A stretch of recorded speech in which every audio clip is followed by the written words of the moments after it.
Hi everybody, it's Melissa Sorrentino here to check in about how my post-divorce life is going.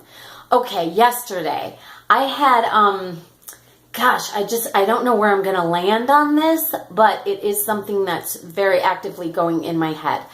Last night, I don't know how I ended up in this situation, but I do all the time. I'm just a very open person and I feel very comfortable and confident sharing things about myself. I'm not really ashamed of myself, and I maybe suffer a little bit from not having much of a filter, but it's kind of who I am. It's my thing. It's my groove. So I found myself on break during my choir rehearsal talking to an older woman. I don't know how much older than me she is, but she's got to be in her upper 60s probably. Anyway, it's on break and we're like, coming back from the bathroom or something. And I shared with her that I was really struggling. And I'm going to just be completely upfront. I am struggling with the lack of physical affection, if you know what I mean. I'm an attractive enough woman that I could get it. I know I can. It's offered to me very frequently, and really no hang-ups in that area, except for it's just not. I'm not a dude, I don't get a heck of a lot out of just like, wham bam, thank you, man. It's not very fun for me. I appreciate intimacy, and you don't really have a depth of intimacy. That's funny. I almost said infancy. Is that my uterus talking? Shut up. Okay.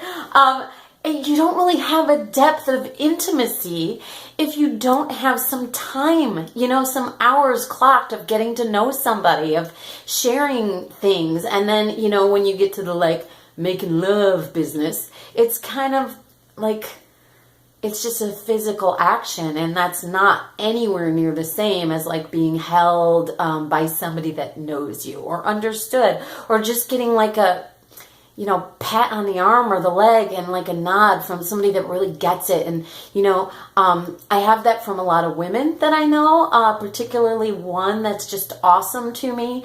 And even just the way she'll look at me, I'm like, oh, you get me. But it's because she's really, she's been with me on my journey for the last 2 years. And I've been with her on her journey for the last 2 years.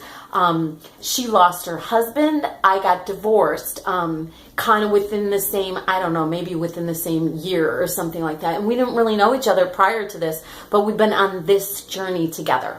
So, that's not the lady I was talking to. Anyway, this lady, great lady. She's delightful. She's kind of brassy, and she's actually a little bit like I called her a nag once. I was like, hey, you're being kind of a nag. And then after I broke that ice, we ended up having a really nice rapport, and we usually do chat at least a little bit during rehearsal. So she said to me, her advice, her first statement was something to the effect of, yeah, I've been divorced for 20 years and it's the best fucking 20 years I've had in my whole life. And I'm like, good for you. That's awesome. But this is not the best time I'm having in my life. It's cool. There's a lot to appreciate about it. And thank God I'm almost out of the mourning period and into the appreciation. I've never really been single, and I'm actually kind of appreciating it. I'm embracing, I'm finding things to like about this, and I'm choosing to appreciate and be grateful for the things that I do have, and to recognize that I might not always have this. I have so much freedom. I have zero accountability unless I want to. I can really make all my own choices and think for myself, and in a way that's difficult because honestly, I'm not used to that. I went from my parents' house to, a relationship to a second relationship, and that's pretty much the story of my life, other than a couple of little stints of rotating dating type stuff in between, but very short. I really just had 2 major relationships, and now I'm it's just me? Really? really? Like, I do what I want to do and I don't like have to check in with anybody. And, you know, there's a sadness to that because there's nobody to check in with. But there's actually something kind of like glorious about coming home whatever fucking time I want and not having to have any explanations whatsoever. Not that I tried to like get away with that before, but it's liberating. So anyway, this woman, she's clearly embraced that and she's decided to live that way. I have not.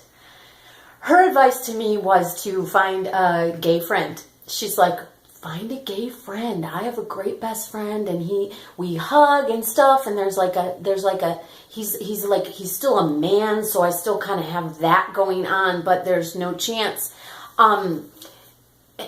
It was kind of good advice, I guess. You know, I don't usually pick and choose based on somebody's like, you know, gender or association or orientation or anything like that, or race or color or creed or any of that business. I'm probably going to choose my friends based on their personality, and that's going to be that. But, you know, for her, that's just the way it worked out. And she just recommended it to me. And I was like, I thank you for the recommendation, you know, and I appreciate your input, you know, that kind of thing. You know, I didn't say it quite like that, but we just were chatting. And since then, I've been really thinking about this. I am absolutely wanting to continue my life creating a space for him, for my guy.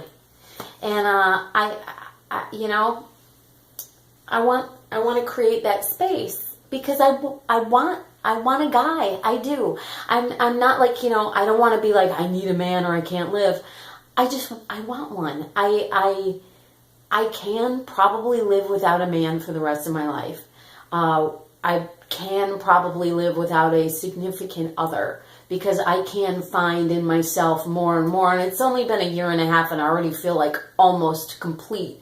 I don't feel like an incomplete person, and I'm, you know, just that part of my heart that's breaking.